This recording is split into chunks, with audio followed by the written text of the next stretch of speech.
हाँ तो प्यारे बच्चों, क्या हाल चाल है? कैसे हो आप लोग? उम्मीद करते हैं कि आप लोग एकदम अच्छे से होंगे और बहुत ही अच्छे तरीके से मन लगा करके आप लोग पढ़ाई कर रहे होंगे। प्यारे बच्चों, आज का यह क्लास पहला नंबर चैप्टर का सबसे लास्ट क्लास है। यानी आज आप लोगों का इकोनॉमिक्स का पहला नंबर चैप्टर समाप्त हो जाएगा। इकोनॉमिक्स का पहला नंबर चैप्टर बहुत जरूरी है। इकोनॉमिक्स का पहला नंबर चैप्टर आप लोगों को आज खत्म करा रहे हैं। इस पूरे चैप्टर का रिवीजन भी बहुत जरूरी है, तो इसके लिए हम आपसे ये उम्मीद करेंगे कि आप लोग इस चैप्टर का रिवीजन जरूर कर लीजिएगा, क्योंकि कल जब हम इस चैप्टर का ऑब्जेक्टिव टेस्ट लेंगे तो ये स्पष्ट तौर से दिखेगा कि भाई कौन बच्चे कितने रिवीजन करके आए हैं। ठीक है ना? तो इसलिए हम चाहेंगे कि आप लोग एकदम बेहतरीन तरीके से आप लोग इसका रिवीजन कर लीजिएगा। ठीक है ना? फिलहाल प्यारे बच्चे, आज हम लोग इस चैप्टर को आगे बढ़ाएंगे। आज इस चैप्टर को खत्म करेंगे। इस चैप्टर से जुड़े हुए जितने भी टॉपिक बच गए हैं सबको खत्म करेंगे। तो चलिए, आप सभी लोग तैयार हो जाइए और एक बार क्लास को आप लोग शेयर कर दीजिए। जो भी बच्चे क्लास में नए हैं वो सभी बच्चे क्लास को शेयर कर दीजिए। ठीक है ना? सभी बच्चे क्लास को शेयर कर दीजिए ताकि एकदम बेहतरीन तरीके से आज हम लोग इस क्लास को पूरा करें। आप लोगों का जब तक गर्मी का छुट्टी है ना, तब तक हम कोशिश कर रहे हैं कि सोशल साइंस जितना हो सके उतना आगे बढ़ाएं। साइंस तो अपना बाद में भी बढ़ जाएगा, लेकिन सोशल साइंस को हम ज्यादा से ज्यादा आगे बढ़ाने का विचार कर रहे हैं कि सोशल साइंस पर हम ज्यादा ध्यान दें। ठीक है ना? और इसलिए भर गर्मी की छुट्टी हम लोग सोशल साइंस ही पढ़ेंगे, सामाजिक विज्ञान पढ़ेंगे। ठीक है ना? बीच बीच में हम आप लोगों को साइंस में बायोलॉजी से पढ़ाते रहेंगे। तो चलिए, आज हम क्लास को शुरू करते हैं। आप सभी बच्चे यहां पे जुड़ जाइए, जल्दी से सभी लोग जुड़ जाइए। ठीक है ना? सब लोग जुड़ जाइए, क्योंकि आप सभी बच्चे जब जुड़ेंगे तो ही पता चलेगा कि हाँ भाई कितने बच्चे पढ़ाई करने के लिए आ रहे हैं। सभी बच्चे क्लास को एक बार लाइक कर दीजिए ताकि हमें पता चले कि भाई कितने बच्चे यहाँ पे रेगुलर हैं। ठीक है ना? कितने बच्चे आज प्रेजेंट हुए हैं। एक बार जल्दी जल्दी से बाबू तैयार हो जाओ आप लोग। ठीक है ना? एक बार फटाफट से आप लोग क्लास को शेयर कर दीजिए। जो बच्चे अभी तक इस क्लास में नहीं जुड़े हैं, एक बार जल्दी जल्दी से आप लोग क्लास को शेयर कर दीजिए। ठीक है?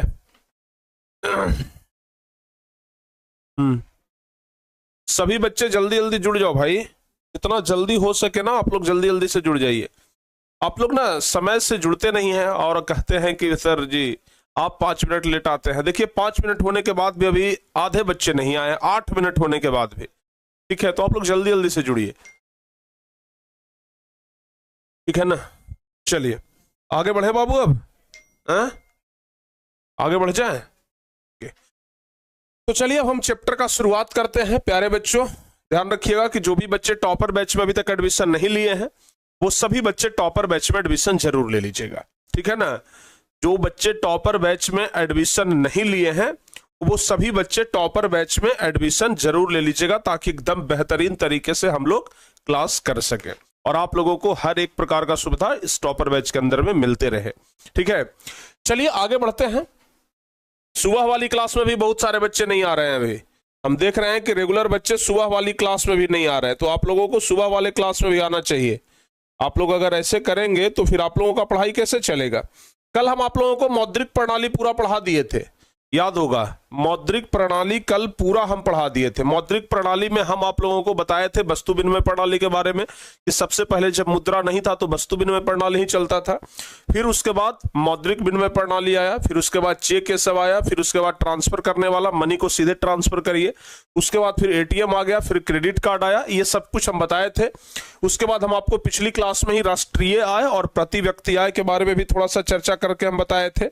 उसके बाद हम आप लोगों को ये याद करने के लिए दिए थे, ये वाला हम याद करने के लिए दिए थे।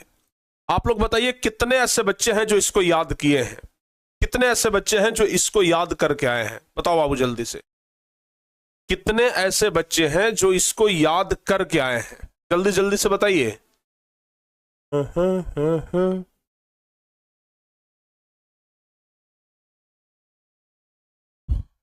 एकदम ईमानदारी से, कितने ऐसे बच्चे हैं जो इसको याद किए हैं? अगर ईमानदारी है आपके अंदर तो सही सही बताइएगा, क्योंकि आपको बताए थे कि 15 ये ऐसा फुल फॉर्म है जो कि आपके परीक्षा में पूछा जाता है। तो आप लोगों को ये 15 फुल फॉर्म तो हर हाल में याद ही कर लेना चाहिए, क्योंकि ये 15 बहुत ज्यादा इंपॉर्टेंट है, बहुत ज्यादा, मतलब बहुत ज्यादा इंपॉर्टेंट है, हम ये बोल रहे हैं, ठीक है ना। तो ये 15 तो आप लोग जरूर याद कर लीजिएगा। अब चलिए प्यारे बच्चे आगे चलते हैं। हम लोग इस चीज को अगर याद कर लिए हैं तो अच्छी बात है, नहीं याद किए हैं तो हमें उम्मीद है कि आप लोग याद कर लीजिएगा।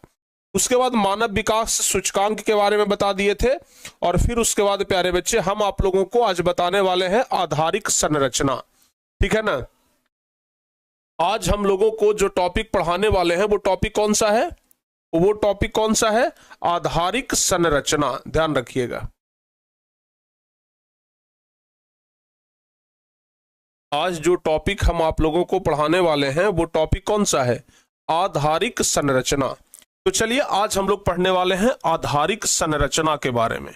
इसके बारे में पढ़ेंगे, आधारिक संरचना के बारे में, आधारिक संरचना के बारे में पढ़ेंगे हम लोग आज, ठीक है ना। चलो बाबू, आप लोग हमें पहले ये बताइए, आप लोग सबसे पहले हमें ये बताइए कि कोई भी देश हो या कोई भी राज्य हो वो कैसे विकास करेगा? बता सकते हैं? बताओ बाबू, कोई भी राज्य या कोई भी देश कैसे विकास करेगा? ठीक है ना, आप लोग बताइए। कोई भी देश या कोई भी राज्य को हम कैसे कहेंगे कि ये राज्य विकास कर रहा है? हम कैसे कहेंगे कि हमारा बिहार विकास कर रहा है? हम कैसे कहेंगे कि हमारा भारत विकास कर रहा है? कुछ तो उसका पहचानने का तरीका होगा। आप कहेंगे कि जी हाँ सर, बिल्कुल पहचानने का तरीका है।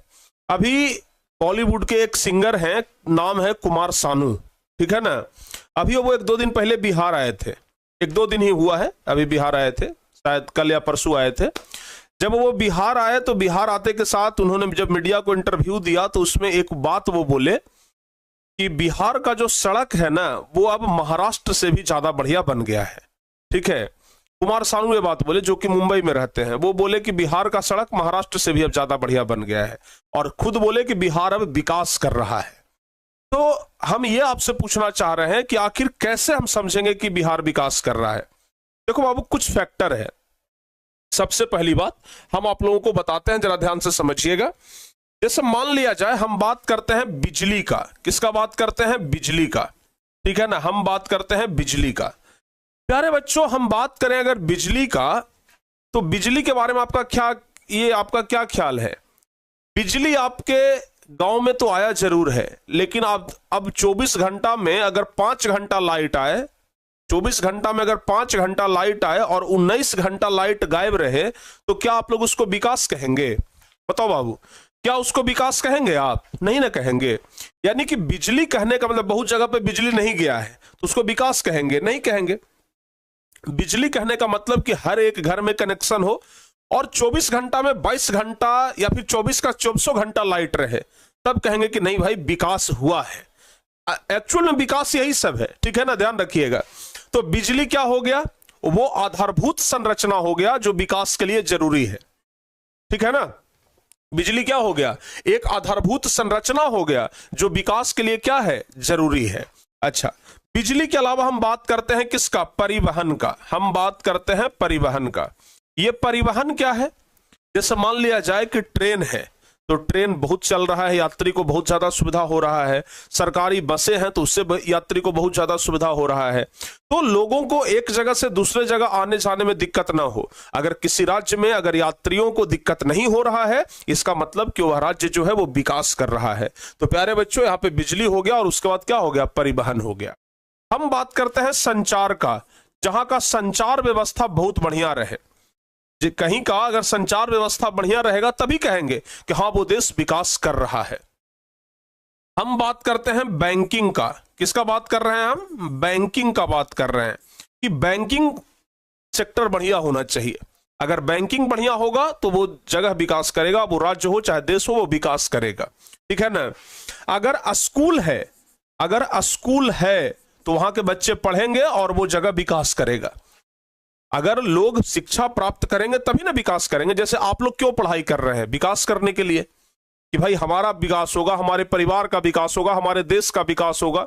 पढ़ाई के कारण ही विकास हो रहा है। तो स्कूल कॉलेज होना चाहिए। अगर किसी क्षेत्र में स्कूल नहीं है, मतलब समझिए कि वह क्षेत्र आज भी पिछड़ा हुआ है। अगर किसी क्षेत्र में स्कूल है तो समझिए कि वो क्षेत्र बढ़िया है, ठीक है ना। उसके अलावा हम बात करते हैं स्कूल के अलावा कॉलेज का, हम बात करते हैं कॉलेज का, ठीक है ना। हम बात करते हैं अस्पताल का, अस्पताल का, ठीक है ना। अगर किसी जगह पर ये सारी सुविधाएं मिल रही है तो हम कहेंगे कि विकास हो रहा है। यानी कि ये सबके सब क्या है बाबू, आधारभूत संरचना है। आधारभूत, आधारभूत कहने का मतलब हुआ कोई भी देश का विकास इसी पर संभव है, तो इसी को हम लोग क्या कहते हैं, आधारभूत संरचना कहते हैं। आप लोग कभी सोचे हैं, गांव में लोगों को बीघा के बीघा जमीन है, गांव में खूब जमीन है, 10 बीघा, 20 बीघा, 50 बीघा, 100 बीघा जमीन है, लेकिन वैसे लोग भी बड़े बड़े शहरों में 1 कट्ठा 2 कट्ठा लेने के लिए क्या कर रहे हैं, परेशान है। खूब जमीन है गांव में, भाई जमीन इतना है ना कि उसका कोई पूछ नहीं है, लेकिन वो आदमी करोड़ों रुपया खर्च करके चाह रहा है कि हम पटना में जमीन ले लें। समझ में आ रहा है कि नहीं आ रहा है? क्यों चाह रहा है?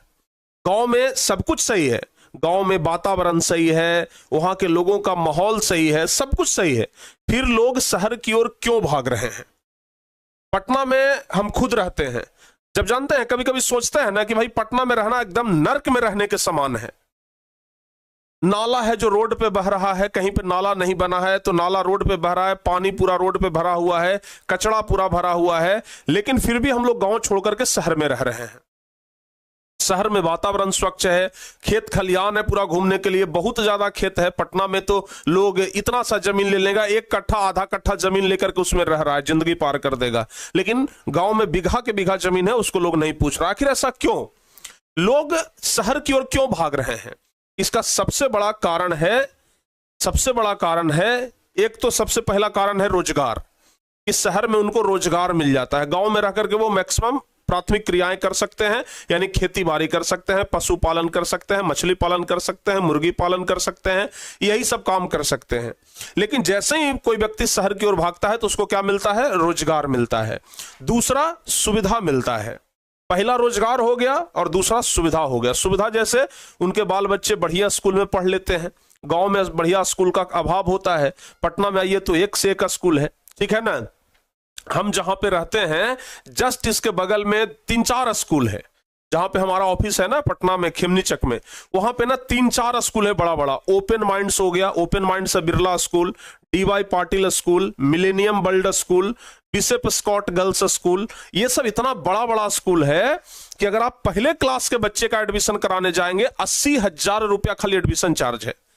1 क्लास के बच्चे का हम बात कर रहे हैं, 1 क्लास के बच्चे का 80,000 रुपया सिर्फ एडमिशन चार्ज। समझ में आ रहा है कि नहीं आ रहा है? 80,000 रुपया सिर्फ एडमिशन चार्ज है, लेकिन फिर भी गार्जियन बड़े शौक से अपने बेटों को वहां पे पढ़ाते हैं, अपने बच्चों को वहां पे पढ़ाते हैं और गर्व से कहते हैं कि हमारे बेटवा तो DY पाटिल में पढ़ रहा है, हमारे बेटवा ओपन माइंड्स में पढ़ रहा है। ये सब CBSE वाले लोग, पैसा लुटाने में CBSE वाले बहुत आगे होते हैं। पैसा लुटाने में CBSE वाला से आगे कोई नहीं है। बिहार बोर्ड वाला को 200 रुपया के बैच निकालिए, प्राण निकल जाता है, ठीक है ना। 200 रुपया के बैच निकालिए, कहेगा कि सर महंगा लग रहा है, सस्ता करिए। 1000 रुपया का हम लोग बैच निकालते हैं ना, बच्चे बड़ा सोचते हैं, समझते हैं, सर इतना 1000 रुपया डिस्काउंट नहीं दीजिएगा, ऑफर नहीं निकालिएगा, 100 तरह का बात कहते हैं। वही CBSE वाले 80,000 रुपया का भी चुटकियों में जाकर के ये जमा करेगा और वो उसके लिए एक गर्व का विषय बनेगा। समाज में 4 गो के सामने जाकर के ना गर्व से कॉलर खड़ा करके कहेगा हम अपना बेटा के DY पाटिल में पढ़ा रहे हैं, 80,000 रुपया तो खाली एडमिशन चार्ज लगा है, गर्व से कहेगा, ठीक है ना। लेकिन बिहार बोर्ड वाले जो होते हैं पैसा देने में बड़े कंजूस होते हैं, ठीक है ना।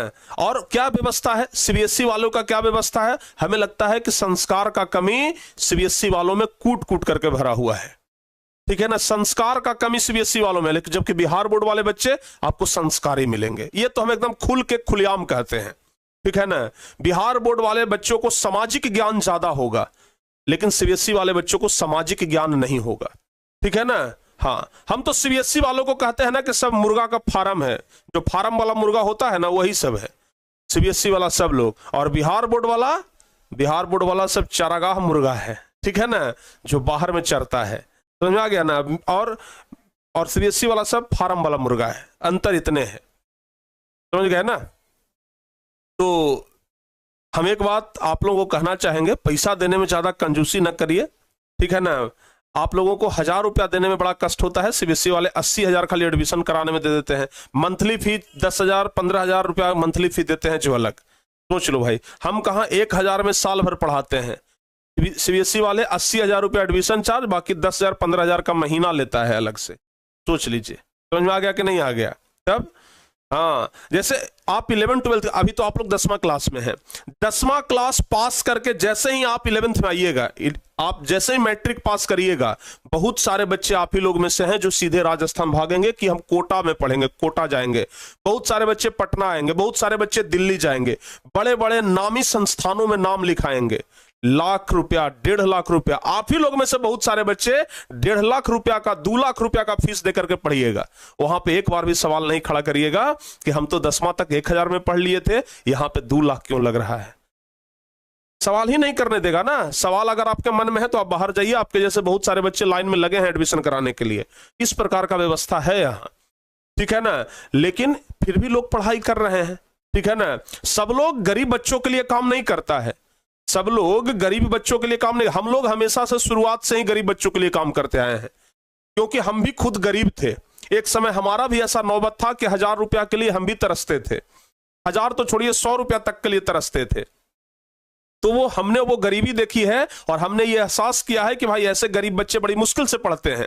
इसलिए शुरू से, जब से हमने टारगेट बोर्ड का शुरुआत किया है 2019 से, उस समय से लेकर के अभी तक हमने सिर्फ और सिर्फ गरीब बच्चों के लिए काम किया है, ठीक है ना। अगर पैसा कमाने का जुनून होता ना तो फिर हम भी कहते कि तेरे भाई बच्चों ने कहा है कि खूब बढ़िया पढ़ाई होता है, लाओ फी बढ़ाते हैं। आज लोग ले रहे हैं फी, जहां 12th पढ़ाने का 10-10 हजार फी ले रहे हैं, 10th पढ़ाने का 5-5 हजार 4-4 हजार फी ले रहे हैं, लेकिन आज भी हम उतने में ही पढ़ा रहे हैं।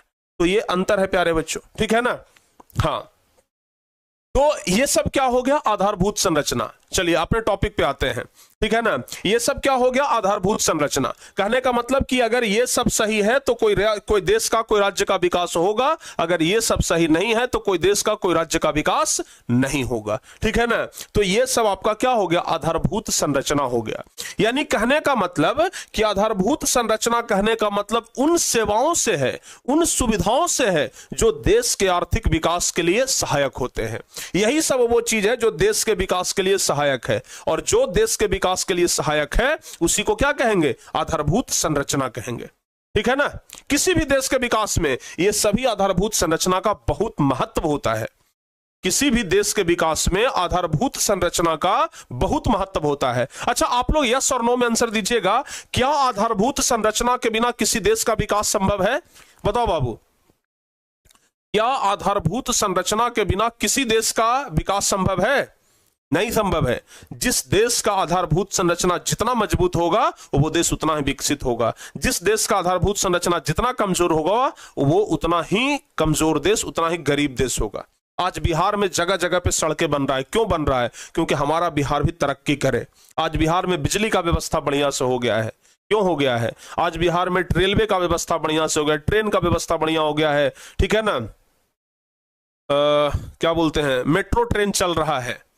अस्पताल का व्यवस्था बिहार में अभी भी लचर पचर है, सरकारी अस्पताल का, प्राइवेट तो खैर ठीक है, सरकारी अस्पताल का व्यवस्था लचर पचर है। अभी कुछ दिन पहले आप लोग सुने होंगे कि पटना में पीएमसीएच में मनीष कश्यप को पीटा गया था, ठीक है ना। खूब न्यूज वायरल हुआ था। क्यों भाई? क्योंकि यहाँ का स्वास्थ्य व्यवस्था वैसा है कि किसी ने सवाल उठाया तो उसको पीटा जाता है। तो यहाँ के स्वास्थ्य व्यवस्था को अभी भी सुधार करने की जरूरत है। तो आधारभूत संरचना यही होता है। और प्यारे बच्चों, यही चीज हम आपको कल बताए थे, ठीक है ना। यही चीज हम आप लोगों को कल बताए थे, अगर आपको याद हो तो। यही सेम चीज हम आपको कल बताए थे। देखिए आपको हम बताते हैं, ठीक है ना। चलिए आगे बढ़ते हैं। तो आधारभूत संरचना मतलब कॉन्सेप्ट क्लियर हुआ बाबू? एक बार जल्दी से बताओ आप लोग। आधारभूत संरचना कहने का मतलब आप लोगों का कॉन्सेप्ट क्लियर हुआ? देखिए यही चीज परीक्षा में 2 बार पूछा है। परीक्षा में 2015 में भी पूछा है और 2019 में भी पूछा है। कब कब? 2015 में भी और 2019 में भी परीक्षा में पूछा है कि आधारिक संरचना क्या है, इसका क्या महत्व है। आधारिक संरचना क्या है, इसका क्या महत्व है? तो लिखेंगे आधारिक संरचना का मतलब उन सुविधाओं तथा सेवाओं से है जो देश के आर्थिक विकास के लिए सहायक होते हैं। ठीक है ना, जो देश के विकास के लिए सहायक है उसको क्या कहेंगे? आर्थिक संरचना बोलेंगे। जैसे बिजली, परिवहन, संचार, बैंकिंग, स्कूल, कॉलेज, अस्पताल, ये सब हो गया। किसी भी देश के आर्थिक विकास में आधारिक संरचना का बहुत अधिक महत्व होता है। चाहे कोई भी देश रहे, उसके विकास में आधारिक संरचना का बहुत महत्व होता है। जिस देश का आधारिक ढांचा यानी आधारिक संरचना जितना अधिक विकसित होगा, वह देश उतना ही विकसित होगा। यानी जिस देश का कॉलेज, अस्पताल, स्कूल, बैंकिंग सेक्टर हो गया, सड़क हो गया, बिजली हो गया, ये सब जितना बढ़िया होगा, वह देश उतना ही विकसित होगा। यानी जिस देश का आधारभूत संरचना बढ़िया, वो देश विकसित होगा। जिस देश का आधारभूत संरचना बढ़िया नहीं है, वह देश भी विकसित नहीं कहलाएगा। ध्यान रखिएगा, ठीक है ना। चलिए, तो आधारभूत संरचना कहने का मतलब हमें लगता है कि अब आप लोगों को यहां तक समझ में आ गया होगा। बाबू समझ में आ गया ना। चलिए, अब एक टॉपिक जो हम लोगों को पढ़ना है बहुत इंपॉर्टेंट है भाई, ठीक है ना। अब एक टॉपिक जो हम लोगों को पढ़ना है बहुत इंपॉर्टेंट है, बिहार के बारे में, ठीक है ना। बिहार के बारे में पढ़ना है। इसके बारे में, अपना बिहार के बारे में क्या पढ़ना है? बिहार के बारे में कि बिहार के आर्थिक पिछड़ेपन के क्या कारण है, बिहार आज भी पिछड़ा हुआ राज्य क्यों है। बिहार को कहते हैं ना कि बीमारू राज्य है, गरीब राज्य है। बिहार को आज भी गरीब राज्य कह करके संबोधित किया जाता है, ठीक है ना। तो बिहार के बारे में पढ़ेंगे कि बिहार जो है वो आर्थिक पिछड़ेपन का क्या कारण है, यानी कि बिहार आज भी गरीब क्यों है। तो क्वेश्चन यहां से बनता है, बिहार के आर्थिक पिछड़ेपन के कारण। बिहार के आर्थिक पिछड़ेपन के कारण, बिहार के आर्थिक पिछड़ेपन के कारण। पहला क्वेश्चन तो ये बन जाएगा। और दूसरा क्वेश्चन क्या बनेगा? दूसरा क्वेश्चन बनता है कि बिहार के आर्थिक पिछड़ेपन दूर करने के उपाय। बिहार के आर्थिक पिछड़ेपन, बिहार के आर्थिक पिछड़ेपन दूर करने के उपाय। बिहार के आर्थिक पिछड़ेपन दूर करने के उपाय। समझ में आ गया ना। ये दो चीज हम लोग समझेंगे। पहला तो कि बिहार जो है वो बीमारू राज्य क्यों है, यानी कि बिहार आर्थिक पिछड़ेपन का शिकार क्यों है, क्यों हमारा बिहार आज इतना पिछड़ा हुआ है। सब देश जहां तरक्की कर रहा है, बिहार आज भी पीछे है। अगर आपको देखना है तो गोवा में चले जाइए, ठीक है ना। गोवा में जाइए, आपको लगेगा कि वाह कितना चकाचक है। आप इंदौर चले जाइए, ठीक है ना। ये सब शहर इतना सुंदर है ना कि मत पूछिए। इंदौर को तो कई बार सुंदरता का खिताब मिल चुका है शहर का, ठीक है ना। आप चले जाइए सिक्किम। हम अभी कुछ दिन पहले सिक्किम घूमने के लिए गए थे, ठीक है ना। अभी जब हम कुछ दिन पहले सिक्किम घूमने के लिए गए थे, उधर का व्यवस्था इतना बढ़िया है मत पूछिए। सिक्किम का व्यवस्था देख करके ना दिल प्रसन्न हो गया कि शायद हमारे बिहार में ऐसा होता। पहला बात तो कि सिक्किम में ना सिक्किम में जो क्राइम रेट है वो एकदम खत्म है। वहां का जेल खाली रहता है। आप इतने समझ जाइए, सिक्किम का जेल आपको खाली मिलेगा। कोई वहां जल्दी गलती करता ही नहीं है। वहां के जेल में मुश्किल से 10-20 लोग मिल गए तो काफी है, नहीं तो वो भी नहीं, ठीक है ना। सिक्किम में हम गए तो एक चीज देखे, जैसे बिहार में होता है ना कि कुछ खाए पिए जो आपका बेकार चीज हुआ उसको सड़क पे फेंक दिए। जैसे केला खाए, छिलका सड़क पे फेंक दिए, ठंडा पी लिए, बोतल सड़क पे फेंक दिए, कुरकुरे खा लिए, प्लास्टिक सड़क पे फेंक दिए।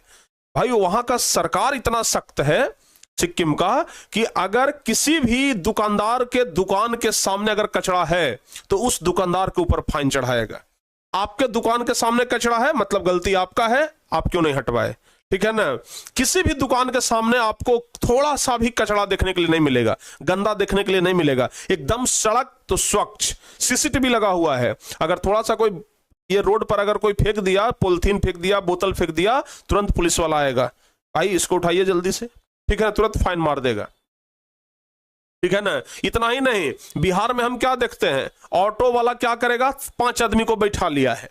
बिहार में ऑटो वाला जो टेम्पू वाला होता है वो क्या करता है, 5 आदमी को बैठा लिया है, 4 आदमी को बीचे में बैठा लिया है, और 1 आदमी को इधर, 1 आदमी को इधर, और बीचे में अपने इसे करके बैठल है, ऐसे स्टीयरिंग पकड़ ले है। जगह नहीं है, जगह बिल्कुल नहीं है, लेकिन फिर भी कोई पैसेंजर मिल जाए, ए भैया जैसा घसा किए ना जी बैठ जाएंगे वो, अरे जरा सा घसा किए ना, ऐसे कर करके बैठा लेगा, ठीक है ना।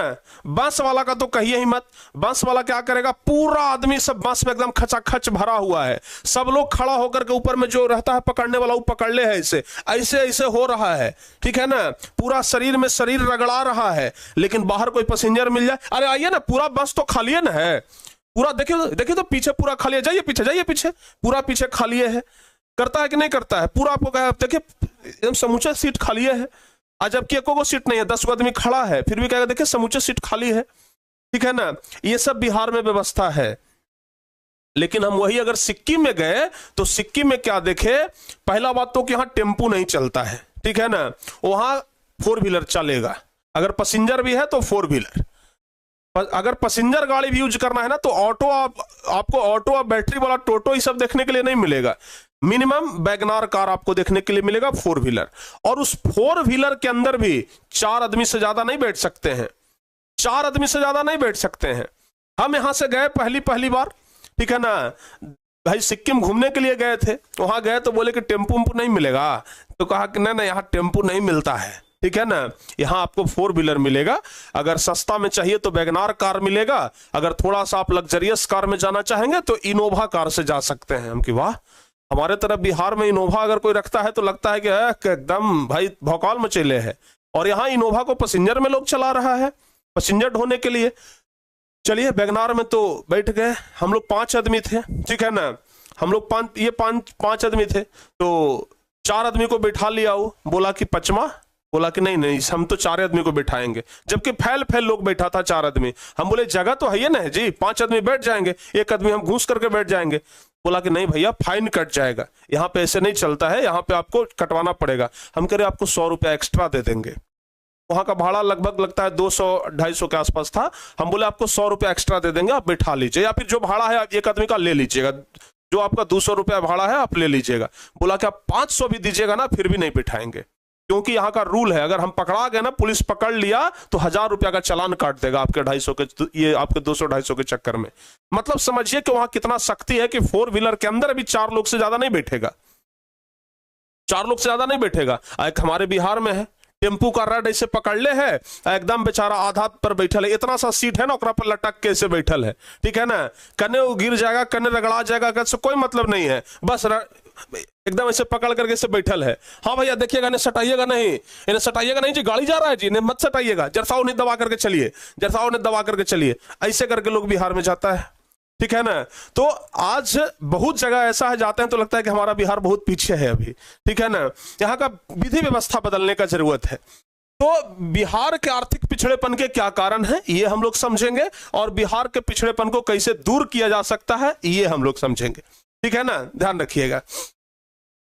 तो चलिए सबसे पहला कारण समझते हैं, ठीक है ना, सबसे पहला कारण हम लोग समझते हैं, ठीक है, ध्यान रखिएगा, सबसे पहला कारण हम समझते हैं। चलिए बात करते हैं। सबसे पहला है तेजी से बढ़ती हुई जनसंख्या।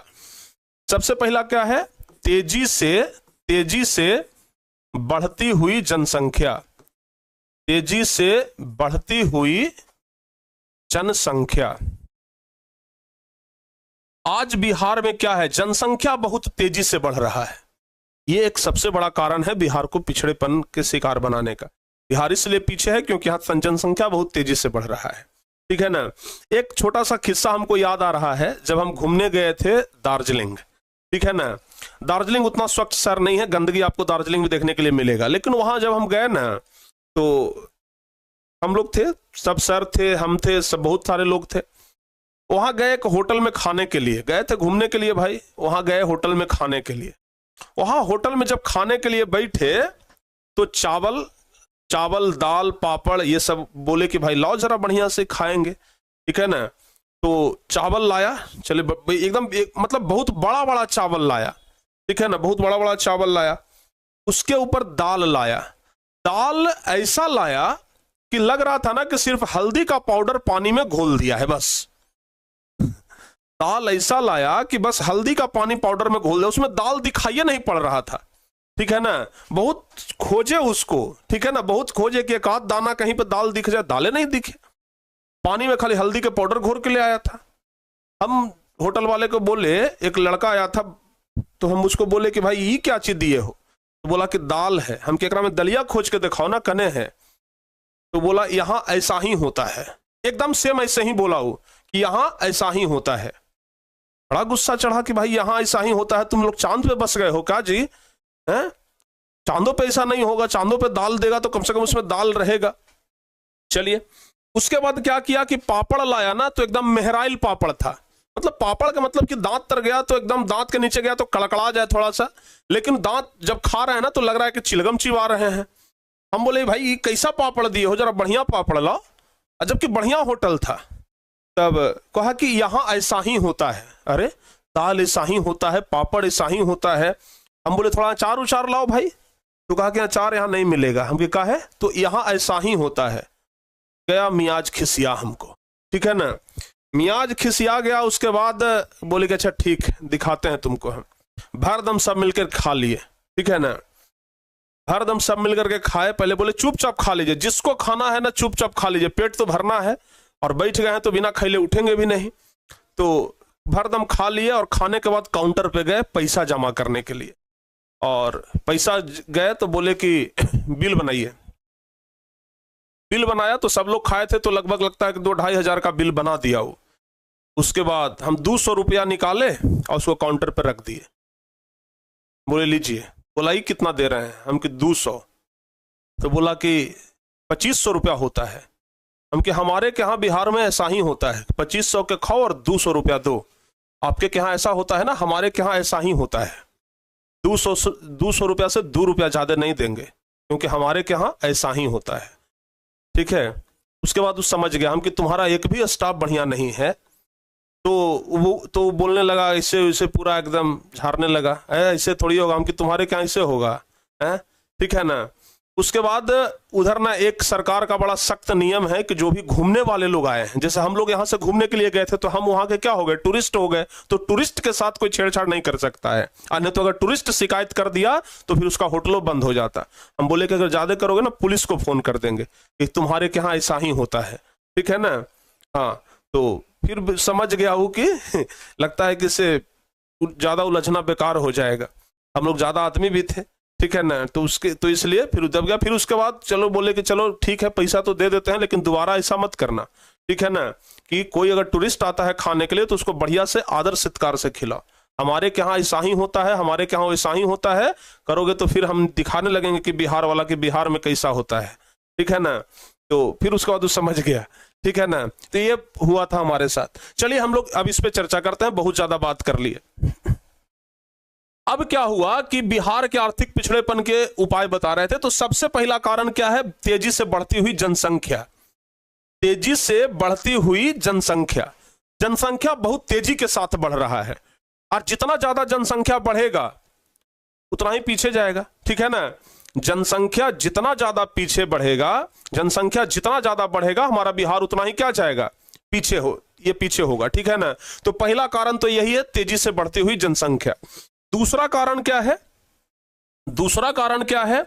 आधारिक संरचना का अभाव। दूसरा कारण है आधारिक संरचना का अभाव। आधारिक संरचना का अभाव। आधारिक संरचना का अभाव, जैसे बिहार में ना आधारिक संरचना का बहुत अभाव है। बिहार में आधारिक संरचना का बहुत अभाव है, जैसे बिजली, पानी, कॉलेज, ये स्कूल, अस्पताल, बैंकिंग, ये परिवहन, ये सबका ना बिहार में बहुत थोड़ा कमी है। अब तो धीरे धीरे सुधर रहा है, अन्यथा कमी अभी भी है। तो दूसरा कारण हो गया आधारिक संरचना का अभाव। तीसरा कारण क्या है? तीसरा कारण है कि यहां के अधिकांश लोग कृषि पर निर्भर हैं। कृषि पर निर्भरता, कृषि पर निर्भरता, ठीक है ना। यहां के अधिकांश लोग कृषि पर निर्भर हैं, खेती करते हैं तो उसके बाद लोग खाते हैं। खेती से कितना बचत होता है तो आप लोग अच्छे तरीके से जानते हैं, खेती से बहुत ज्यादा बचत नहीं होता है। तो यहां क्या है ना कि लोग खेती पर ज्यादा निर्भर हैं। इसलिए देखिए बिहार में कोई फैक्ट्री उक्ट्री तो है नहीं, बिहार में कोई फैक्ट्री नहीं है। यहाँ के लगभग अधिकांश लोग खेती ही करते हैं, और खेती में कभी नुकसान होता है, कभी थोड़ा बहुत का फायदा होता है, ज्यादातर नुकसान ही होता है। अगर अगर गेहूं, ये जैसे अभी हुआ, अभी खुद के हमारे घर में गेहूं का फसल पूरा कटा हुआ था। हमारे पिताजी खेती करते हैं, तो गेहूं का फसल जो है वो कटा हुआ था, खेत में ही था। पूरा बारिश आया, पूरा फसल बर्बाद हो गया। तो यहां ना यही होता है कि हमारे के यहाँ ऐसा ही होता है, ठीक है ना, हमारे के यहाँ ऐसा ही होता है कि यहाँ लोग खेती करते हैं लेकिन वो फसल बर्बाद हो जाता है, ठीक है। तो हमारे यहाँ ऐसा ही होता है, ठीक है ना। तो यहाँ कृषि पर निर्भरता है जिसके कारण दिक्कत होता है, ठीक है, समझ में आ गया ना। अच्छा, दूसरा और क्या कारण है भाई? तो और कारण है बाढ़ सुखाड़। बाढ़ और सुखाड़, क्या कारण है? बाढ़ और सुखाड़ से क्षति। समझिएगा, बाढ़ और सुखाड़ से क्षति, बाढ़ और सुखाड़ से क्षति। देखो बाबू, हमारे के यहाँ ऐसा होता है, ये क्षति, सॉरी गलत मिस्टेक लिखा गया। हमारे के यहाँ ऐसा होता है कि एक तरफ बाढ़ होता है तो दूसरी तरफ सुखाड़ होता है, ठीक है ना। एक तरफ बाढ़ होता है तो दूसरी तरफ सुखाड़ होता है। उत्तरी बिहार में बाढ़ है, दक्षिणी बिहार में सुखाड़ है। उत्तरी बिहार के लोग बह रहे हैं, दक्षिणी बिहार के लोग पानी के बिना तरस रहे हैं, क्योंकि हमारे के यहाँ ऐसा ही होता है, ठीक है ना, समझिएगा। तो बाढ़ और सुखाड़ से क्षति होता है, ठीक है ना, हमारे के यहाँ बाढ़ और सुखाड़ से क्षति होता है, ध्यान रखिएगा। तो ये सब बहुत सारे कारण है, और भी बहुत सारा कारण है, आपको हम दिखाते हैं। और भी बहुत सारा कारण है, जैसे, और अच्छा इधर कितना कारण लिखे थे? 4 कारण। 5वां कारण क्या है? औद्योगिक पिछड़ेपन।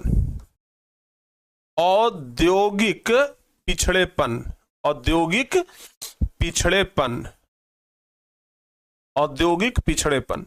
औद्योगिक पिछड़ेपन सबसे बड़ा कारण है। बिहार में एक भी फैक्ट्री नहीं है, जो छोटा मोटा चीनी मिल वगैरह था वो बंद हो गया, ठीक है ना। हमारे के यहाँ एक भी फैक्ट्री नहीं है, सब क्या हो गया? बंद हो गया। सारा जो फैक्ट्री है वो बंद हो जाने से यहाँ के लोग क्या हो गए? बाहर जाकर के कमाने लग गए, दूसरे राज्य में जाकर के कमाने लग गए। तो जब तक यहाँ फैक्ट्री नहीं लगेगा, जब तक यहाँ उद्योग नहीं लगेगा, कैसे यहाँ बिहार विकास करेगा? तो हमारे यहाँ औद्योगिक पिछड़ापन है, उद्योग का अभाव है। उद्योग का विकास बहुत जरूरी है, ठीक है ना। अगर बिहार में औद्योगिक विकास हो जाए तो फिर बिहार जो है वो बाकी सब राज्यों से दुगना आगे बढ़ जाएगा, ठीक है ना। दूसरा, यहाँ खनिज का बहुत ज्यादा अभाव है। आपको पता है कि बिहार झारखंड जब एक साथ था तो बहुत तेजी से तरक्की हो रहा था, लेकिन जब 2000 ईस्वी को बिहार झारखंड से अलग हुआ तो जितने भी सारे खनिज थे वो सब झारखंड क्षेत्र में चले गए। जितने भी खनिज थे ना वो सब कहां चले गए? झारखंड क्षेत्र में चले गए, और बिहार ऐसे ही बच गया। बिहार में सिर्फ कृषि लायक भूमि बचा, बाकी जितना भी खनिज वाला चीज था वो सब झारखंड में चला गया। तो हमारे बिहार के पास बचा क्या? कुछ नहीं बचा, ठीक है ना। ये सबसे बड़ा कारण है औद्योगिक पिछड़ेपन। छठा सबसे बड़ा कारण है गरीबी। यहां गरीबी का शिकार लोग होते जा रहे हैं, और कहा जाता है कि गरीबी जो है वो कैंसर रोग की तरह होता है, खत्म नहीं होता है, हमेशा बढ़ते ही जाता है, ठीक है ना। गरीबी जो है वो कैंसर रोग की तरह होता है। एक अर्थशास्त्री थे जिनका नाम था, ध्यान रखिएगा, एक अर्थशास्त्री थे जिनका नाम था शायद कुजनेट या कुछ नाम था, ठीक है ना। एक अर्थशास्त्री थे जिनका नाम था, एग्जैक्ट हमें नहीं याद है, लेकिन कुजनेट ही था। उन्होंने कहा था कि गरीबी जो है वो कैंसर रोग की तरह होता है। जैसे कैंसर रोग अगर एक बार हो जाए ना तो वो हमेशा बढ़ता ही जाता है, घटता नहीं है, उसी प्रकार से गरीबी है, ठीक है ना।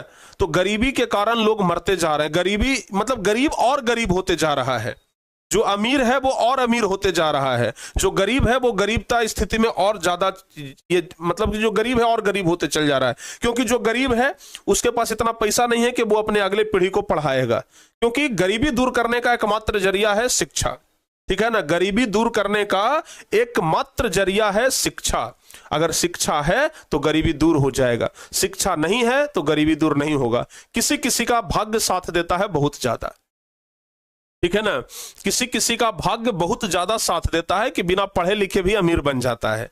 जैसे एक व्यक्ति जिसको आप लोग जानते होंगे, चाय बेचता था, ठीक है ना, डॉली चाय वाला, नाम सुने हैं आप लोग?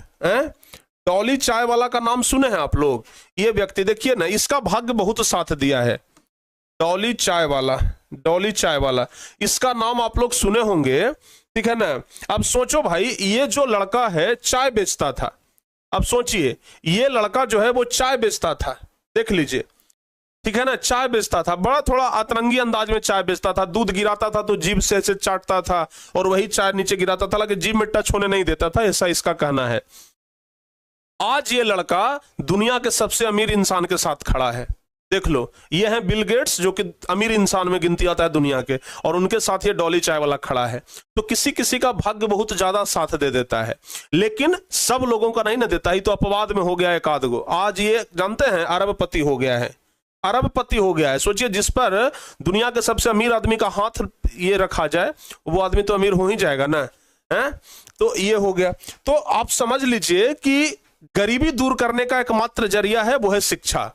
अगर पढ़ लिख गए तो गरीबी दूर हो जाएगा। लेकिन जो गरीब लोग होते हैं, बेचारे के पास पैसा नहीं होता है कि अपने बच्चों को पढ़ा सके, तो उनका अगला पीढ़ी और ज्यादा गरीब हो जाता है। तो इसलिए जो गरीब है वो गरीब होते जाता है, जो गरीब है वो गरीब होते जाता है, जो अमीर है वो और अमीर होते चला जाता है। ठीक है, ध्यान रखिएगा। और अगला कारण क्या है? अगला क्या कारण है? खराब विधि व्यवस्था। खराब विधि व्यवस्था, खराब विधि व्यवस्था, खराब विधि व्यवस्था। भारत का बस ये व्यवस्था कैसा है? बहुत खराब है, ठीक है ना। नागरिक जो है यहाँ शांतिपूर्ण उद्योग भी नहीं चला पाते हैं, कुछ नहीं कर पाते हैं शांतिपूर्ण। अगर कोई व्यक्ति कुछ करना चाहे, उद्योग चलाना चाहे, कोई फैक्ट्री खोलना चाहे, कल होकर के 4 गो रंगदार पहुंचेगा, एकदम बंदूक लेकर के, पुटपुटीवा लेकर के पहुंचेगा। 4 लाख जल्दी से निकाल, उद्योग चलाना, और नहीं तो फिर ऊपर जाकर के उद्योग चलाना, ठीक है ना। तो बड़ा परेशानी होता है ना, यहाँ प्रशासन का अभाव है, कुशल प्रशासन का अभाव है, ठीक है ना।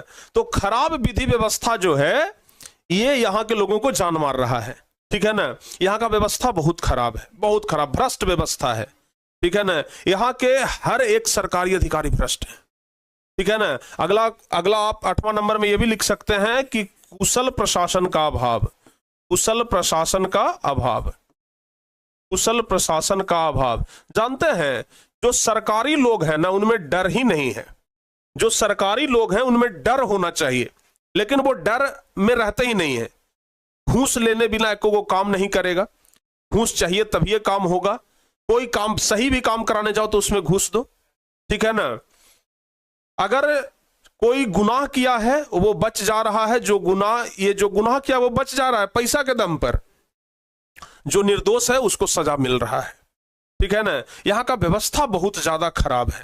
तो जब तक व्यवस्था नहीं बदलेगा, सरकारी व्यवस्था जब तक नहीं बदलेगा, कुछ नहीं होने वाला है।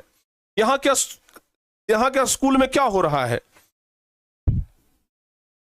बिहार के स्कूल में क्या हो रहा है? खिचड़ी खिलाने के नाम पर बच्चों को भविष्य बर्बाद किया जा रहा है। भाई खिचड़ी खिलाएंगे, बच्चे, गरीब बच्चे जो हैं वो खिचड़ी खाने के नाम पे जा रहे हैं, उनके माता पिता भेज रहे हैं, कम से कम बेटवा को खाना तो मिल जाता है। होता है कि नहीं होता है? और वहां पे कितना बढ़िया पढ़ाई होता है। जो सरकारी टीचर पढ़ा रहे हैं ना, वो भी अच्छे से नहीं पढ़ाते हैं। सरकारी टीचर बनते हैं इसलिए ताकि उनको आराम चाहिए, ठीक है ना। सरकारी टीचर का एक मानसिकता होता है कि हम गवर्नमेंट टीचर हैं, हम सरकारी टीचर हैं, आराम के लिए नौकरी कर रहे हैं। जैसे देखिएगा हमारे समाज में होता है, कोई पूछेगा कि क्या करते हैं आप, तो कहेगा कि हम सरकारी टीचर हैं। अरे तब तो तोरा आरामे वाला नौकरी हो एकदम ना, एकदम जाओ तू 10 बजे और हुआ से आबो हो तू एकदम शाम के 4 बजे। गहुओं गेला पर तो बैठले रहे के, लइकन अपना खेल कूद रहे, एकदम बैठल रहे के, आपका कोई दिक्कत है?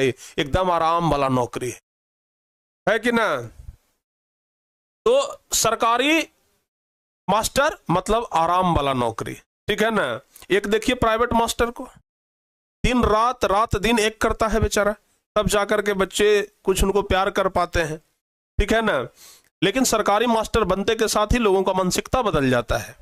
सरकारी मास्टर खुद अपने बच्चों को प्राइवेट में पढ़ाएगा, काहे नहीं सरकारी में पढ़ा लेता है भाई, ठीक है ना। यही होता है, ठीक है ना। तो प्यारे बच्चों, ये सब कमी है जिसके वजह से आज हमारा बिहार जो है वो पिछड़ा हुआ है। ये सब कमी है जिसके वजह से आज हमारा बिहार क्या है? पिछड़ा हुआ है।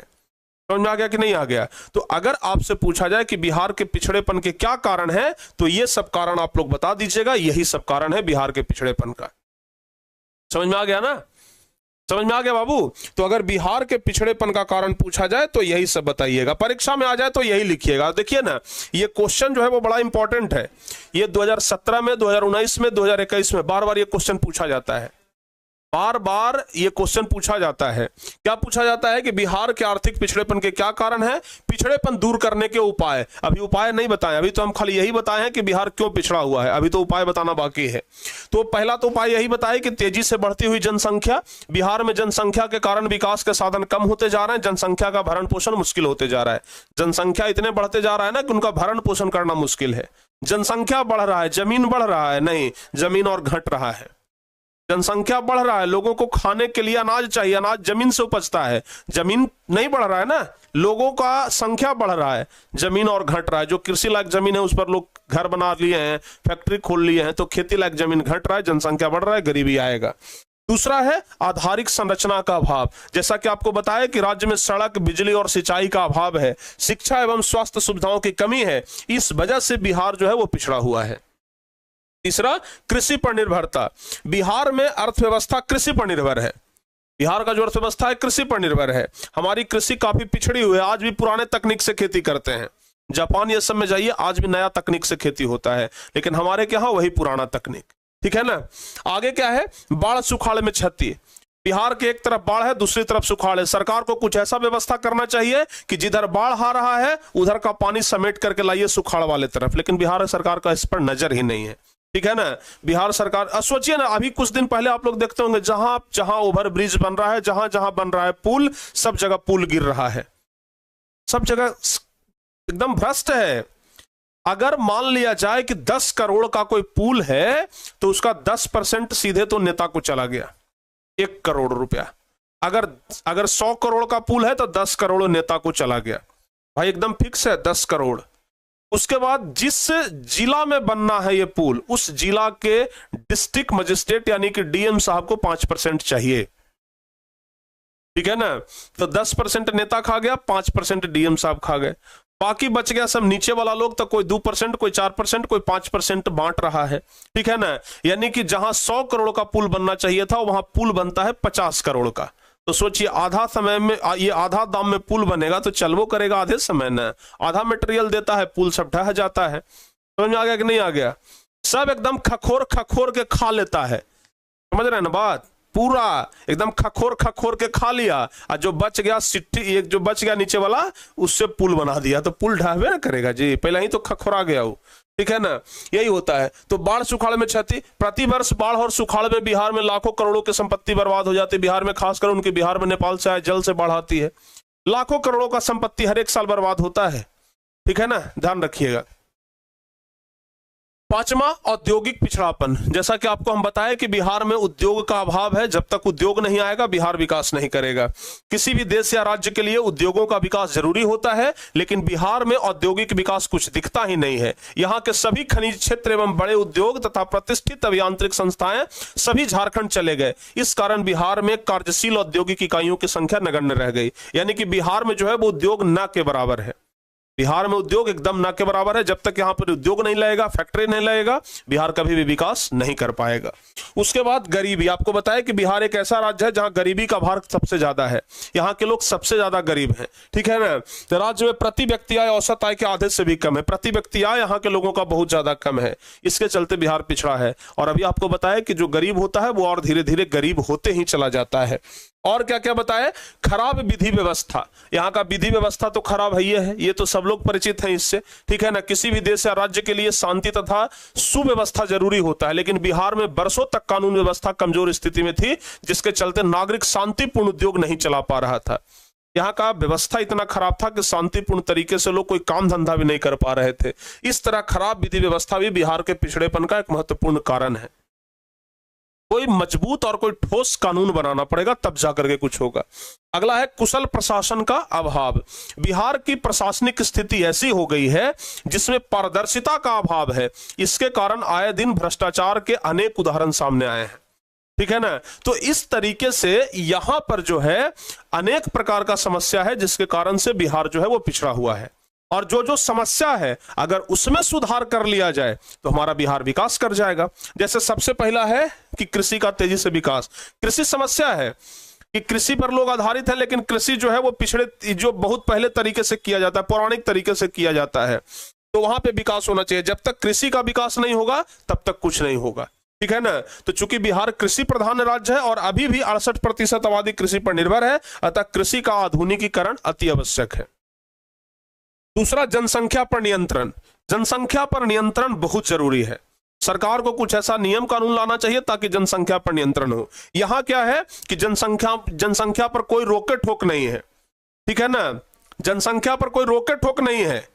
किसी का 5 गो, किसी का 7 गो, किसी का 10 गो, किसी का 12 गो, 15 गो तक लाइन लगेले है, ठीक है ना। जब तक ये सब पर नियंत्रण नहीं होगा तब तक कैसे होगा जी? समझ में आ रहा है ना? है समझ में आ रहा है कि नहीं आ रहा है? तो यहां पे जनसंख्या पर नियंत्रण करना होगा कि भाई 2 गो से ज्यादा हुआ तो फिर सरकारी सुविधा से वंचित। सरकार को नियम लगा देना चाहिए कि 2 गो से ज्यादा हुआ तो सरकारी सुविधा से वंचित, उनको कोई सरकारी लाभ नहीं मिलेगा, ठीक है ना। 2 गो से ज्यादा तीसरा हुआ, तीसरा को कोई सरकारी लाभ नहीं मिलेगा, उनके माता पिता को कोई सरकारी लाभ नहीं मिलेगा। तब जाकर के उनके माता पिता को बुझाएगा कि नहीं भाई, जनसंख्या बढ़ाना बहुत अच्छी बात नहीं है, सरकार बैन कर देगा, ठीक है ना। तो ये जनसंख्या पर रोक लगाना चाहिए। जब तक जनसंख्या पर रोक नहीं लगेगा तब तक कुछ होने वाला बात नहीं है। इसके लिए सरकार ने बहुत सारा व्यवस्था चलाया है, जैसे चलाया परिवार नियोजन, ठीक है ना। अब परिवार नियोजन चलाओगे भाई तो जिसका मन होगा वही ना जाएगा जी, लेकिन नहीं लोग जाता है, ठीक है ना। तो परिवार नियोजन, जनसंख्या नियंत्रण जैसे बिल पास करने की जरूरत है। बाढ़ और सुखाड़ पर नियंत्रण। बिहार में क्या है कि बाढ़ और सुखाड़ पर नियंत्रण होना बहुत जरूरी है। पर जब तक बाढ़ और सुखाड़ पर नियंत्रण नहीं होगा कुछ नहीं होगा। बोले तो कि उत्तरी बिहार में हमेशा बाढ़ रहता है।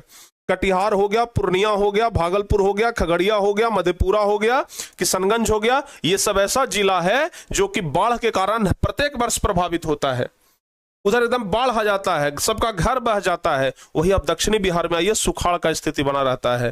तो सरकार को चाहिए कि इस पर कुछ उपाय करें, ठीक है ना। मुहाना को मोड़ करके सुखाड़ वाले क्षेत्रों में पानी लाएं। आधारिक संरचना का विकास। आपको भी बताया कि बिहार में आधारिक संरचना का बहुत कमी है, और जब तक आधारिक संरचना मजबूत नहीं होगा, यानी कि बिजली, परिवहन, संचार, बैंकिंग, स्कूल, कॉलेज, अस्पताल, जब तक ये सब यहाँ का बढ़िया नहीं होगा तब तक यहाँ कुछ होने वाला नहीं है। उसके अलावा उद्योग का विकास। बिहार में उद्योग का विकास होना चाहिए, फैक्ट्री लगने चाहिए ताकि बिहार के लोगों को रोजगार मिल सके, बिहार के लोगों को बाहर न जाना पड़े, बिहार में ही उनको रोजगार मिले और यहीं पर वो काम कर सके, तब जाकर के होगा। गरीबी दूर करने के लिए कार्यक्रम। यहां सरकार कहती है कि हम आएंगे तो गरीबी दूर कर देंगे। इंदिरा गांधी का सरकार 1977 में था और उसी समय इंदिरा गांधी नारा लगाई थी कि गरीबी हटाओ, हम गाएंगे तो गरीबी हटा देंगे। 1977 में यह नारा लगता था। सोच लीजिए, आज से 50 बरस पहले यह नारा लगाया जाता था हमारे भारत में कि गरीबी हटाओ। आज 50 बरस बीत जाने के बाद भी गरीबी नहीं हटा है, बल्कि गरीबी और बढ़ते जा रहा है, ठीक है ना। तो यह है, गरीबी दूर करने के लिए कार्यक्रम चलाने चाहिए सरकार को, लोगों को प्रशिक्षित करना चाहिए कि खुद से वो रोजगार कर सके। उसके अलावा शांति व्यवस्था की स्थापना। बिहार में विधि व्यवस्था बढ़िया करना चाहिए, प्रशासन को थोड़ा टाइट करना चाहिए। जब तक प्रशासन टाइट ना होई ना तब कुछ ना होने वाला है। हर एक सरकारी कार्यालय में जाइए, आप खुद का अपना जन्म प्रमाण पत्र बनाने जाइए, उसमें भी आपको घूस देना पड़ेगा। यानी कि हम कहिया जल में हैं यहू बताने के लिए हमको घूस देना पड़ रहा है।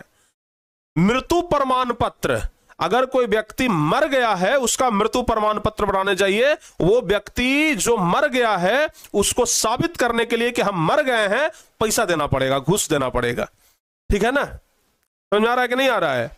जो व्यक्ति जन्म पर अपने बच्चों का जन्म प्रमाण पत्र बनाने जाता है उसको घूस देना पड़ता है, बताने के लिए कि भाई जन्म गया है, इसको लिए आप पैसा लीजिए, इसको ये साबित कर दीजिए कि हाँ ये जन्म ले लिया है, जन्म प्रमाण पत्र बनाइए, ठीक है ना। तो हमारे यहाँ ये व्यवस्था है। अपने ही जमीन का आप रसीद कटाने जाइए, अपने ही जमीन का आप कोई काम कराने जाइए, यहाँ पे आप लोगों को पैसा देना पड़ेगा, ठीक है ना।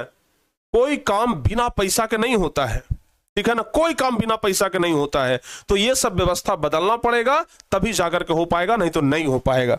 तो ये सब बिहार को बदलने का उपाय है, तभी जाकर के बिहार बदलेगा, अन्यथा बिहार बदलने वाला नहीं है, ठीक है ना। बिहार को बदलना है तो ये सब काम करना ही पड़ेगा।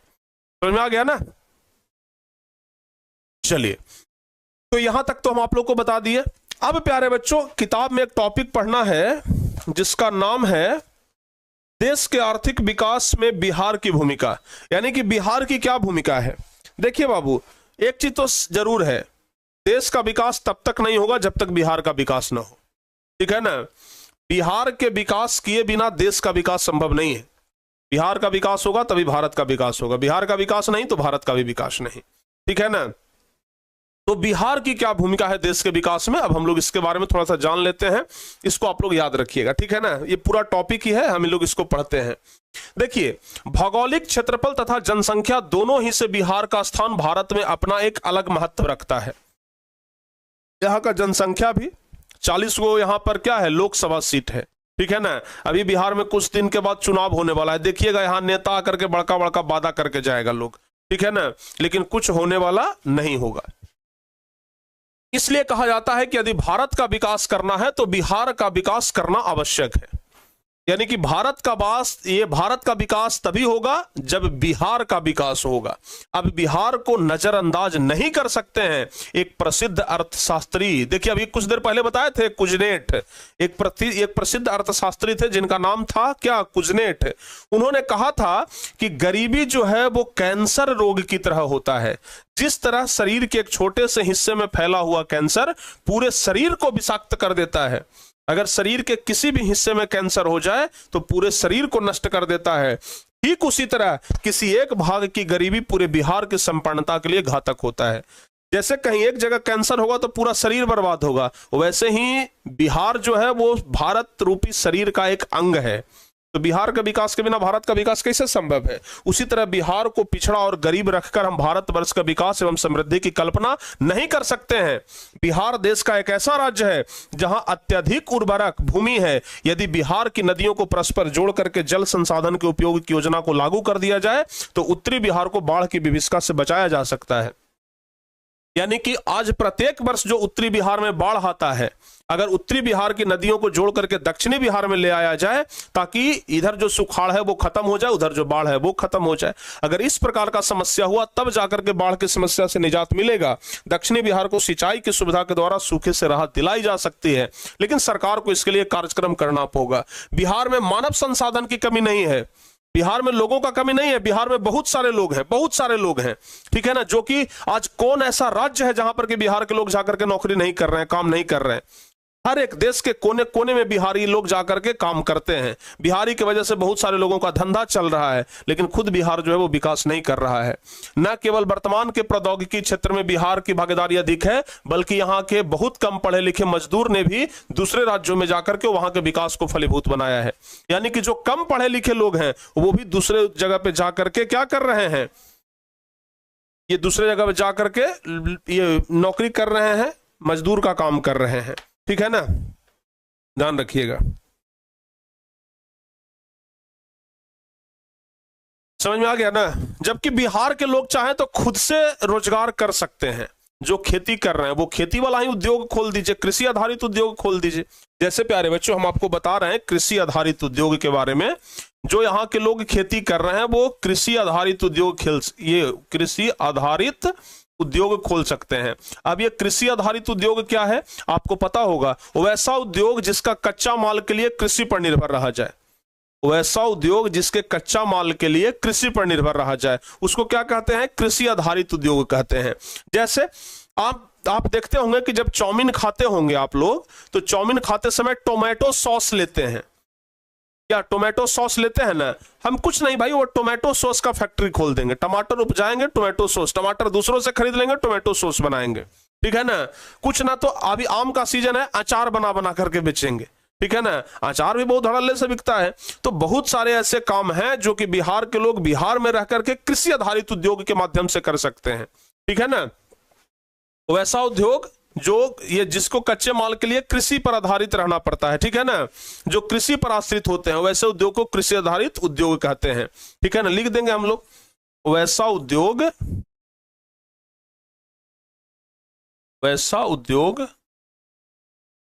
जो कच्चे माल के लिए,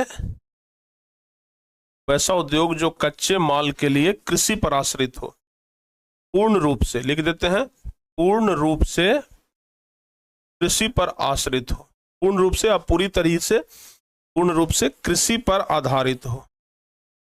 पूर्ण रूप से कहां पर आधारित हो, कृषि पर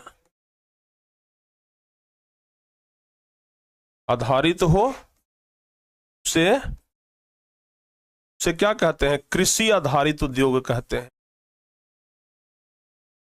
एक कृषि आधारित उद्योग कहते हैं। जानते हैं बिहार में गरीबी दूर करने के लिए सरकार एक दायरा बनाया, बिहार के लोगों को दो भागों में बांटा। बिहार के लोगों में एक दायरा बनाया और बिहार के लोगों को दो भागों में बांटा। एक तो हो गया एपीएल और दूसरा हो गया बीपीएल। बीपीएल वाले को कहा गया कि ये गरीब है, बिलो पॉवर्टी लाइन, ठीक है ना, और एपीएल वालों को कहा गया कि भाई ये ठीक ठाक है, अमीर है, ठीक है ना। तो बिहार में क्या हुआ कि लोगों को गरीबी से दूर करने के लिए एक निर्धारक रेखा बनाया गया, एक बॉर्डर बनाया गया कि देखो भाई ई बॉर्डरवा के ई पट्टी वाला गरीब होगा, ई बॉर्डरवा के ई पट्टी वाला अमीर होगा। कैसे छांटा गया कि कौन अमीर है कौन गरीब है? तो यहां पे छांटा गया किसके आधार पर जानते हैं? कैलोरी के आधार पर, कि किस व्यक्ति को कितना खाना मिल रहा है, किस व्यक्ति को डेली कितना कैलोरी ऊर्जा मिल रहा है। और यह कहा गया कि अगर 2400 कैलोरी शहरी क्षेत्र में, ठीक है ना, एक मिनट, हाँ, ग्रामीण क्षेत्र में 2400 कैलोरी, समझिएगा, ग्रामीण क्षेत्र में, ग्रामीण में 2400 कैलोरी कहा गया कि अगर ग्रामीण क्षेत्र में लोगों को 2400 कैलोरी मिल रहा है तो ठीक ठाक है। शहरी क्षेत्र में कहा गया कि 2100 कैलोरी। कैलोरी ऊर्जा का एक मात्रक होता है, यानी कि आप जो खाते हैं ना वो कैलोरी में ही जाकर के बदलता है, ठीक है। तो कहा गया कि आप जो हैं, आप, एक लड़के क्या कमेंट कर रहे हैं, कौन टॉपिक भाई? रुक जा रुक जा रुक जा रुक जा रुक जा मेरे भाई,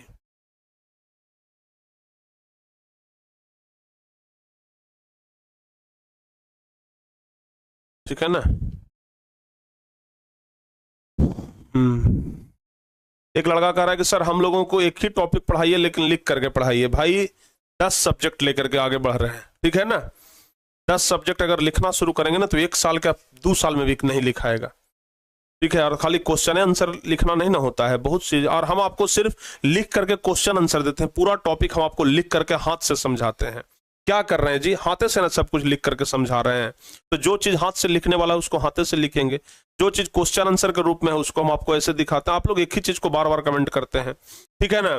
देखो बाबू, कहा गया कि अगर ग्रामीण क्षेत्र में लोगों को 2400 कैलोरी मिल रहा है तो मतलब वो गरीब नहीं है। अगर 2400 से नीचे मिल रहा है, 2400 कैलोरी से नीचे, 2400 कैलोरी से नीचे, 2400 कैलोरी से नीचे अगर मिल रहा है तो ये कहलाएगा BPL, below poverty line. BPL का मतलब क्या हुआ?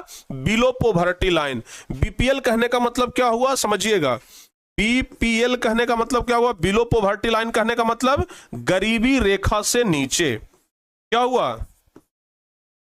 गरीबी रेखा से नीचे, गरीबी रेखा से नीचे, यानी कि सरकार के द्वारा एक मानक निर्धारित किया गया कि भाई देखिए अगर 2400 कैलोरी लोगों को डेली नहीं मिल रहा है तो इसका मतलब वो गरीब है, और शहर में अगर 2100 कैलोरी नहीं मिल रहा है तो वो क्या है? अमीर है, ठीक है ना। तो इस प्रकार से एक मानक तैयार किया गया, लेकिन ये भी फॉलोअप हुआ। आज बहुत सारे ऐसे लोग जो बहुत अच्छे हैं, समृद्ध हैं, अच्छा खासा पैसा कमा रहे हैं, वो क्या है?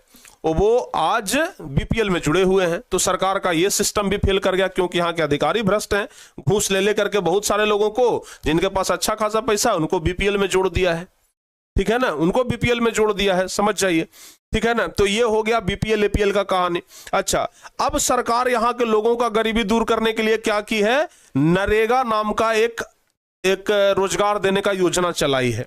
नरेगा, समझिएगा क्या है बाबू? नरेगा, नरेगा, ठीक है ना, नरेगा, ये है नरेगा। अब ये नरेगा क्या चीज के लिए बनाया गया था? नरेगा के लिए होता है मतलब राष्ट्रीय रोजगार गारंटी योजना। सरकार कहती है कि नरेगा के अंतर्गत हम लोगों को साल में 100 दिन का कम से कम रोजगार देंगे, ठीक है ना। नरेगा के अंतर्गत national rural employment guarantee act, इसका फुल फॉर्म यही होता है, national rural employment guarantee act, ठीक है ना, यानी कि नेशनल हो गया राष्ट्रीय ग्रामीण रोजगार गारंटी योजना, ठीक है ना। तो प्यारे बच्चों कहा गया कि देखिए हम आपको गारंटी देते हैं, क्या गारंटी देते हैं कि साल में 100 दिन के लिए आपको हम काम देंगे, ठीक है ना, साल में हम आपको 100 दिन के लिए काम देंगे, ठीक है ना, ध्यान रखिएगा। ये नरेगा क्या है, तो नरेगा एक राष्ट्रीय योजना है। नरेगा क्या है, तो नरेगा एक राष्ट्रीय योजना है, राष्ट्रीय योजना है जो मजदूरों को साल में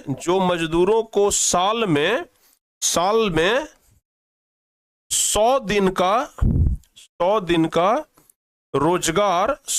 का रोजगार देने का वादा करता है, रोजगार देने का वादा करता है या गारंटी देता है, गारंटी देता है, ठीक है ना, 100 दिन का रोजगार देने का गारंटी देता है। हालांकि यहां पे भी भ्रष्ट है, लोगों का लेबर कार्ड बनाया गया है कि भाई लेबर कार्ड रहेगा उसको नरेगा में काम मिलेगा।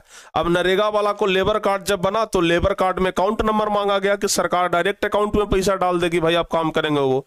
अब क्या होता है कि वहां पर भी लोग गलत ये जॉब कार्ड बना लिए हैं और ये मजदूर के अकाउंट में ना पैसा मंगवा करके अपने अकाउंट में पैसा मंगवा ले रहे हैं और जितना मन करता है उतना मजदूर को दे रहे हैं, ये भी बिल्कुल गलत हो रहा है। यानी कि यहाँ कुछ भी निकले यहां के लोग दिमाग लगा लेते हैं, ठीक है ना, ध्यान रखिएगा।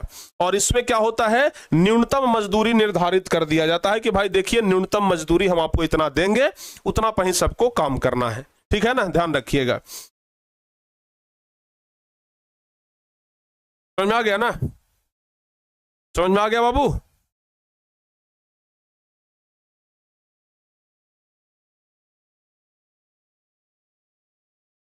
समझ में आ गया ना।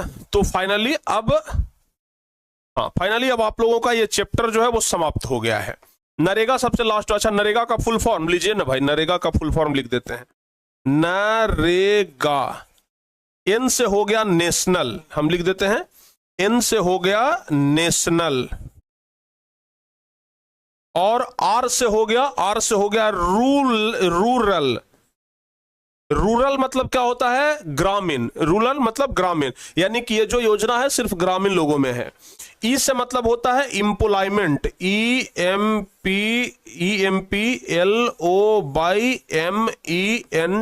एम्प्लॉयमेंट। जी से होता है गारंटी, GURANTEE, और ए से होता है एक्ट, ACT। तो प्यारे बच्चों ये हो गया आपका national rural employment guarantee act. ये इसी को कहते हैं हिंदी में कहते हैं क्या, राष्ट्रीय ग्रामीण रोजगार गारंटी योजना, यानी कि रोजगार देने का गारंटी है। सरकार कहती है कि देखिए भाई रोजगार देने का गारंटी है, लेकिन कितना दिन का गारंटी, 100 दिन का। साल में 100 दिन का हम गारंटी देंगे कि हम आपको रोजगार देंगे, ठीक है ना। तो साल में 100 दिन रोजगार देने का गारंटी सरकार देती है कि हम साल में 100 दिन का गारंटी देंगे। किसको, बीपीएल वाले लोगों को, जो बीपीएल में है, यानी कि जो बिलो पॉवर्टी लाइन, यानी कि जो गरीबी रेखा से नीचे आते हैं, ठीक है ना, ध्यान रखिएगा। तो ये हो गया प्यारे बच्चों गारंटी, ये रोजगार गारंटी योजना वाला चीज, ठीक है ना। तो आपसे परीक्षा में ऑब्जेक्टिव क्वेश्चन में पूछा जाता है कि नरेगा के तहत कितने दिन रोजगार देने का गारंटी दिया जाता है, तो नरेगा के तहत 100 दिन के रोजगार देने की गारंटी दिया जाता है। नरेगा का फुल फॉर्म पूछेगा तो national rural employment guarantee act, ध्यान रखिएगा, ठीक है। तो कुल मिलाकर के ये आप लोगों को आज सब कुछ बता दिए। चैप्टर प्यारे बच्चों यहीं पे क्या हो गया, द एंड हो गया, ठीक है ना। चैप्टर क्या हो गया, द एंड हो गया, यहां तक कहानी खत्म। समझ में आ गया ना, यहां तक कहानी खत्म। एक बच्चे कमेंट किए हैं अभी, कहां गया, बीपीएल का फुल फॉर्म लिख दीजिए sir. BPL, BELOW, poverty line, below poverty line, इसका मतलब क्या हुआ, गरीबी रेखा से नीचे, गरीबी रेखा से नीचे, ठीक है ना, बिलो पॉवर्टी लाइन, 2400 कैलोरी से नीचे मिल रहा है, मतलब आप बीपीएल में आते हैं। तो फाइनली आपका ये चैप्टर जो है वो द एंड हो गया, समाप्त हो गया। हर एक कॉन्सेप्ट बहुत बारीकी से आपको समझाए हैं। आईपीएल का फुल फॉर्म, आईपीएल का फुल फॉर्म होता है इंडियन प्रीमियर लीग, ठीक है ना। चलिए, तो प्यारे बच्चों, आज हम आप लोगों को यहां तक सब कुछ पढ़ा दिए। बताइए तो ये वाला क्लास कैसा लगा? सब कुछ समझ में आया कि नहीं आया? हमें तो लगता है कि ये वाला क्लास एकदम बेहतरीन लगा होगा, एकदम शानदार, सटीक, जबरदस्त लगा होगा, ठीक है ना। ये पूरा चैप्टर आप लोगों का हम समाप्त करवा दिए। गरीबी दूर करने के लिए यहां पर जन वितरण प्रणाली भी खोला गया। एक चीज और बता देते हैं, गरीबी दूर करने के लिए ये सब तो हुआ ही, साथ ही साथ गरीबी दूर करने के लिए जन वितरण प्रणाली, जन वितरण प्रणाली यानी बीपीएल वालों को बोला गया कि सरकार की तरफ से सस्ते दामों पर अनाज मिलेगा। गेहूं चावल मिलता है ना, 2 रुपये 3 रुपये किलो मिलता है सरकार की तरफ से, उसको क्या कहते हैं? जन वितरण प्रणाली कहते हैं। लेकिन इसमें भी क्या है, गरीब से ज्यादा अमीर लोग इसका फायदा उठा रहा है, ठीक है ना, गरीब से ज्यादा अमीर लोग इसका फायदा उठा रहा है। आप लोग देखते होंगे कि आप लोग को महीना में सरकार की तरफ से एक आदमी पर लगता है 5 किलो गेहूं मिलता है, ठीक है ना, 5 किलो गेहूं या 5 किलो चावल मिलता है। तो जन वितरण प्रणाली भी क्या कर गया? फ्लॉप कर गया, ठीक है ना, बीपीएल वालों को मिलता है। चलिए बाबू,